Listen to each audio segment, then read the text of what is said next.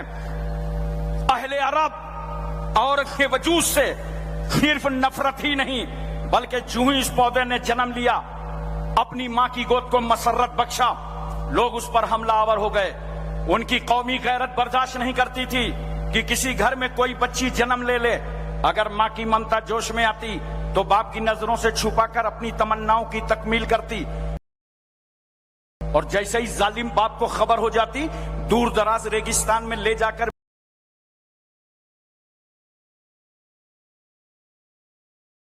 بیٹی کو زندہ ہی پیوند خاک کر دیتا تھا. اس لیے ان عربوں کا مزاج تھا، بیٹی پیدا ہوئی ہے، کل جوان ہوگی، اس کی شادی کرنا پڑے گا، دوسرے کے بیٹے کو اپنے آستانے کا داماد بنانا پڑے گا، لہذا اس بیٹی کی جوانی سے پہلے اس کی زندگی کا خاتمہ کر دو.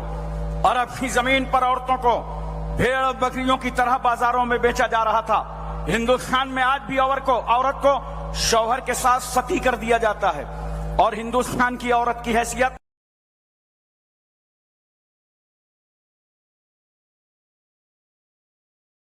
ایک بے جان بت کی ہے. منوشاستر کے روپ سے تو بچھو سے زیادہ ڈسنے والی ہے، سانپ سے زیادہ زہر رکھنے والی ہے. شوہر کے مر جانے کے بعد، بیوہ ہو جانے کے بعد نکاح ثانی نہیں کر سکتی، جائیداد سے محروم، وراثت سے محروم، دولت سے محروم. روسیوں کے یہاں تو مثل مشہور ہے کہ 10 عورتوں میں ایک روح ہوتی ہے. اطالیوں کا کہنا ہے گھوڑا اچھا ہو یا برا اس کو مہمیز کی ضرورت ہے، عورت اچھی ہو یا بری اس کو مار کی ضرورت ہے. اسپینیوں کی شہرۂ آفاق تہذیب میں عورت پالتو بلی سے زیادہ مقام حاصل نہ کر سکی. ایران کا حال چال یہی رہا. یونان میں کل بھی غریب اشخاص اپنی بیویوں کو قرض میں دیا کرتے تھے. اور وہ روس کا بدترین ماحول ہماری نظروں کے سامنے ہے. جب کوئی باپ اپنی بیٹی کو صحن چمن سے رخصت کرتا تو رخصتی کے وقت ایک ریشمی کوڑا لیتا اور بیٹی کو مار کر وہ کوڑا داماد کے حوالے کر دیتا، لے جاؤ اسی کوڑے سے میری بیٹی پر ضرب یضربو کی گردانے گردانتے رہنا. میں سوچ میں پڑ گیا، ظالم روسی، یہ تو بتا بیٹی کا قصور کیا تھا، بیٹی کی خطا کیا تھی، بیٹی کا جرم کیا تھا، بیٹی کا گناہ کیا تھا کہ رخصت کرتے وقت انہیں کوڑے برسا دیے. تو ظالم کا جواب یہ ہوگا، اس کا گناہ یہ ہے کہ میرے گھر میں پیدا ہو گئی ہے. عورت کی حیثیت انتہائی ذلیل تھی. گوتم بدھ کہتا ہے عورت ایک فریب ہے، عورت ایک دھوکہ ہے. اگر تم آتما کی شانتی چاہتے ہو تو عورت سے دور بھاگتے رہو. مشہور فلاسفر حکیم سقراط کی آواز ہے کہ عورت کی محبت اس کی نفرت سے زیادہ خطرناک ہے. اگر اس نے محبت بھری نظر ڈال دی تو سمجھ لو کہ تم تباہ ہو گئے. باب کلیسا کہتے ہیں عیسیٰ روح اللہ جو سولی پر چڑھے تھے تو محض اس عورت ہوا کے گندم کھانے کھلانے کے گناہ کا کفارہ ادا کرنے کے لیے چڑھے تھے. عیسائیوں کی عورت مذہب کی عاملہ نہیں بن سکتی. زیادہ سے زیادہ اتنا ہو سکتا ہے کہ وہ نن بن جائے اور اپنی زندگانی کو گرجا کے حوالے کر دے. اس کے رائے کی کوئی وقت نہیں، اس کا مشورہ قابل اعتنا نہیں. عیسائیت نے تو عورت کو ایسے جنجال میں جکڑ دیا کہ یہ بیچاری ناری اپنا نام تک نہ رکھ سکی. باپ کے گھر میں پیدا ہوئی تو باپ کی طرف نسبت کر دی گئی، شادی ہوئی شوہر کی طرف منسوب کر دی گئی. زمانے ماضی کا ایک پادری عیسائی کہتا ہے عورت خانگی خطرہ ہے، عورت مرغوب آفت ہے، عورت آراستہ مصیبت ہے، عورت پیدائشی وسوسہ ہے، عورت شیطان کے آنے کا دروازہ ہے. غیر مسلموں کا قانون کہتا ہے عورت تقدیر سے زیادہ خراب ہے، طوفان سے زیادہ تیز ہے، جہنم سے زیادہ عذاب دہ ہے۔ یہ تو دنیا ہے جو عورت کے بارے میں بول رہی ہے۔ میری بیٹیوں، بہنوں، ماؤں، غور سے سنو، یہ دنیا ہے جو عورت کے بارے میں اظہار خیال کر رہی ہے۔ مگر آؤ اس رسول سے پوچھیں جو 12 ربیع الاول دوشنبہ کے دن صبح صادق شہر مکہ میں بی بی آمنہ کی گود میں جلوہ گر ہوا۔ یا رسول اللہ، عورت کے بارے میں آپ کی کیا بولی ہے؟ عورت کے بارے میں آپ کا کیا فرمان اقدس ہے؟ عورت کے بارے میں آپ کا کیا ارشاد گرامی ہے؟ تو میرا رسول گنبد خضرا سے آواز دے رہا ہے، اے پیاری امت، عورت پاپ نہیں ہے، عورت سانپ نہیں ہے، عورت جہنم نہیں ہے، بلکہ سنو،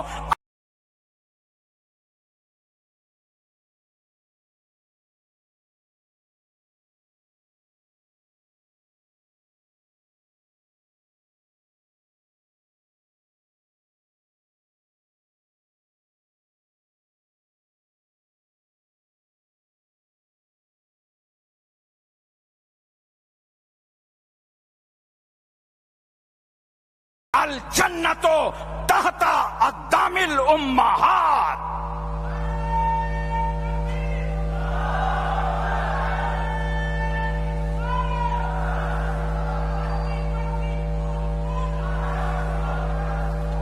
دنیا نے کہا تھا عورت جہنم ہے، رحمت للعالمین فرما رہے ہیں کہ اگر یہ عورت ماں بن جائے تو اس کے قدموں کے نیچے جنت ہے۔ ماں کے قدموں کے نیچے، ارے زور سے بولو، میری تقریر کا اثر الٹا نہ لے لینا کہ اچھا بتا دیا ماں کے قدموں میں جنت ہے۔ اب ماں کو اوپر ایک مقام پہ باندھ دو، سوچو یہ ہے بھارت، یہاں یاترا بہت ہوتی ہے، تو ماں اوپر بندھی ہے، نیچے سے پد یاترا ہو رہی، بولو جنت سے آ رہے ہیں، جنت میں جا رہے ہیں۔ ماں کا یہ درجہ، مقام، منصب، عزت، آبرو، وقار بلند پائے گی۔ کیا امریکہ نے بڑھایا ہے؟ افریقہ نے بڑھایا ہے؟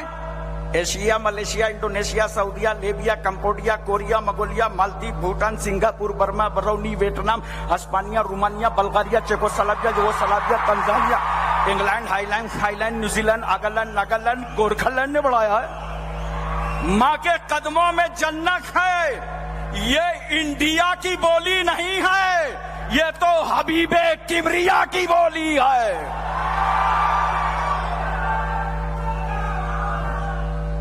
حضرات، ایک بات مجھے محبت سے بتائیے، آج پوری دنیا کا جائزہ لے لیجئے، حکومتیں حق کب دیتی ہیں؟ چونکہ وہ میرا عنوان ہی نہیں ہے، عنوان تو بیرسٹر صاحب کا ہے، میرے بعد انشاءاللہ آپ سنیے گا ان کو۔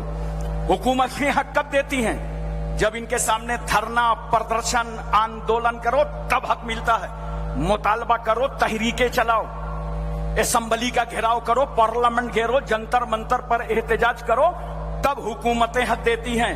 ارے یہ دنیا ہے، جب حکومتوں کے سامنے ہاتھ پھیلا کر کے بھیک کی طرح اپنا حق مانگو تب سماج کو حق ملتا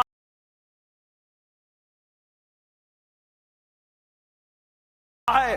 مگر قربان جاؤ اس رحمت للعالمین پر، میرا رسول مکے اور مدینے کی چٹائی پر جلوہ گر ہے، نبی کے سامنے نہ کوئی دھرنا ہے، نہ پردرشن ہے، نہ آندولن ہے، نہ کوئی مطالبہ ہے، نہ کوئی تحریک ہے، مگر کتنا مہربان ہے میرا رسول اس سماج پر کہ بغیر مانگے غریبوں کو حق دے رہے ہیں رسول، یتیموں کو حق دے رہے ہیں رسول، لاوارثوں کو حق دے رہے ہیں، بیماروں کو حق دے رہے ہیں، کمزوروں کو حق دے رہے ہیں، بچوں کو حق دے رہے ہیں، بوڑھوں کو حق دے رہے ہیں، ضعیفوں کو حق دے رہے ہیں، محلے کا حق دے رہے ہیں رسول، وطن کا حق دے رہے ہیں رسول، خاندان کا حق دے رہے ہیں رسول۔ ارے وہ بیٹیاں جو پیدا ہوتے ہی زندہ دفن کر دی جاتی تھی ان کو زندگی کا حق دے رہے ہیں رسول۔ ارے وہ سماج کی عورت جس کو بیوہ ہو جانے کے بعد منحوس سمجھا جاتا تھا اس بیوہ کو عزت کا حق دے رہے ہیں رسول۔ زندہ تو زندہ، مردوں کو حق دے رہے ہیں رسول۔ ارے بول دو محبت سے سبحان اللہ، مردوں کو حق دے رہے ہیں رسول۔ دیکھو انتقال ہو جاتا ہے، ہمارا تمہارا جنازہ آنگن میں رکھا ہے، نہلانے کا انتظام ہوا، کپڑے اتارو، کچھ ٹائٹ ہوئے، سماج کا ایک ذمہ دار کھڑا ہوا کہ ایسے مت اتارنا ورنہ مردے کو جھٹکا لگ جائے گا،